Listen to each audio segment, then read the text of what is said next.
कश्मीरीगंज खोजवान स्थित हनुमान मंदिर के पास काष्ठ खराद खिलौना के कार्य की एक बैठक बुलाया गया, जिसमें मंत्री रविंद्र जायसवाल, जिला उद्योग विभाग, हथकरघा उद्योग विभाग, वस्त्र मंत्रालय के कर्मचारी सहित काष्ठ खराद के लोग सैकड़ों की संख्या में उपस्थित रहे। प्रधानमंत्री के संसदीय क्षेत्र के खोजवा कश्मीरीगंज वाराणसी में लकड़ी के खिलौना बनाने का बहुत बड़ा केंद्र है, जहां 40 वर्ष पूर्व 1500 कारीगर कार्य करके अपने परिवार का पालन पोषण करते थे, जो कि आज महज 500 कारीगर खोजवा कश्मीरीगंज में बड़ी मुश्किल से काम कर पा रहे हैं। हम कारीगर द्वारा बनाया हुआ लकड़ी का खिलौना व कलाकृतियां देश व विदेशों में बिक्री के लिए जाता है, जिससे हमारे देश को विदेशी मुद्रा प्राप्त होता है। आज हमारी कमाई इतनी कम हो गई है, हम अपनी ज़रूरतों को भी पूरा नहीं कर पाते क्योंकि हम लोग ज़्यादातर अशिक्षित हैं, जिसके कारण आज की परिस्थितियों में हम लोगों का शोषण कुछ साहूकारी द्वारा सादा माल बनवाकर स्टॉक करके कारीगरी के माल को बिकने नहीं दे रहे हैं। सादा माल बनवाकर वो कालाबाजारी करके हम कारीगर भाइयों का आर्थिक व मानसिक शोषण कर रहे हैं। हम कारीगर भाई लोग उन साहूकारों से सादा माल नहीं बनाने का आग्रह भी किए, मगर वो कमेटी की बात बात पर लाख पर रख के और तेजी से सादा माल बनवा रहे हैं, जिसके कारण सब कारीगर भाई लोग भुखमरी के कगार पर आ गए हैं। राज्य व केंद्र सरकार द्वारा चलाई जाने वाली योजनाएं विभाग व एनजीओ तक रह जाती है, जो हम कारीगर भाइयों तक नहीं पहुँच पाती। आप हमारे पूर्वजों से परंपरागत चली आ रही हमारी अध्यक्ष काह कुलों को बचाने में सहायता जरूर करेंगे। काष्ठ खराद खिलौना के कारीगरों की मांगे। 1. हम कारीगर भाई हमेशा से अपने खिलौनों व सिंदूरदानी पर लाह से बना हुआ रंग ही उपयोग करते आ रहे हैं, मगर इन साहूकारों द्वारा उस पर डिस्टेम्पर एनेमल पेंट लगाकर उसका मूल रूप खत्म कर रहे हैं। वही एनेमल व डिस्टेम्पर बच्चों के लिए हानिकारक है। हम लोग के काम में ये कभी उपयोग में नहीं लिया गया है, जिससे हमारा हस्तकला अपना मूल रूप खोता जा रहा है। 2. ये काष्ठकला हस्तकला है जिसमें साहूकारों द्वारा कंप्यूटराइज मशीन लगाकर हम लोग के काम को खत्म करने की कगार पर लाया जा रहा है, जिससे 500 कारीगर भाई भूखमरी के कगार पर आ जाएंगे, इसलिए कंप्यूटराइज मशीन को रोका जाए।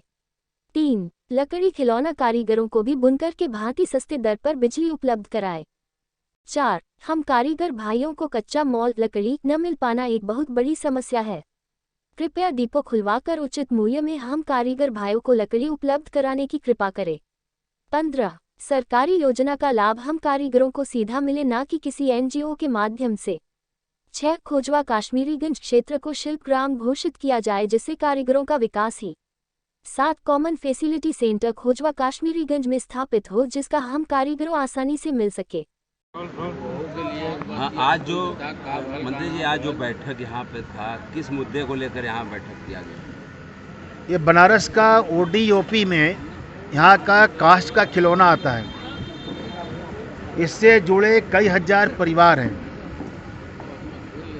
भारत सरकार माननीय मोदी जी ने प्रदेश सरकार माननीय मुख्यमंत्री जी ने इस कारोबार के उत्थान के लिए अलग अलग कई स्कीम ले आए हैं,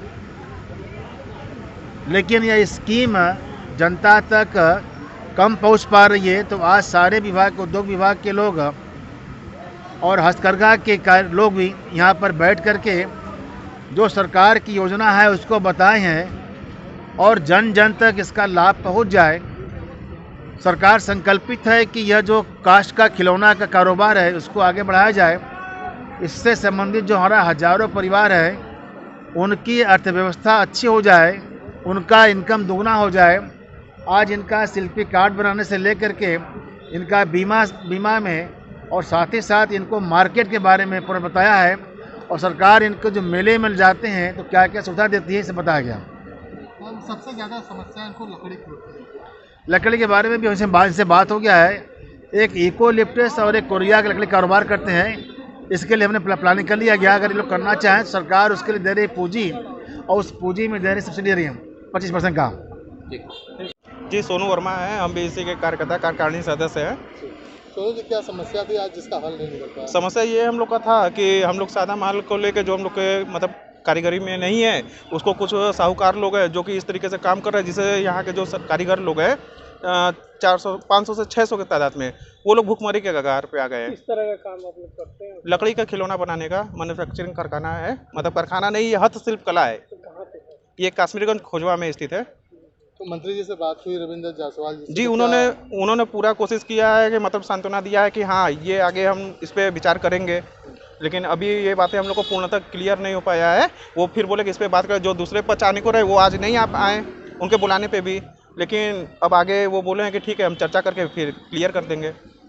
तो किस तरह का कच्चा माल आप लोग को नहीं मिल पा रहा है? बिचौलियों क्या जी, बिचौलियों क्या समझता है कच्चा माल का क्या? वो 10 पूंजीपति हैं जो कि साहूकारी यहाँ पे दिखला रहे हैं, उनके घर के सदस्य लड़के इस धंधे में नहीं है, जो काम करते ही नहीं है। और यहाँ के जो कारीगर है, जो इसकी संख्या हम 500 बता रहे हैं, वो सारे कारीगर एक तरफ है, जिसको वो शोषण के जरिए अपने बर्ताव के जरिए दबाया जा रहा है।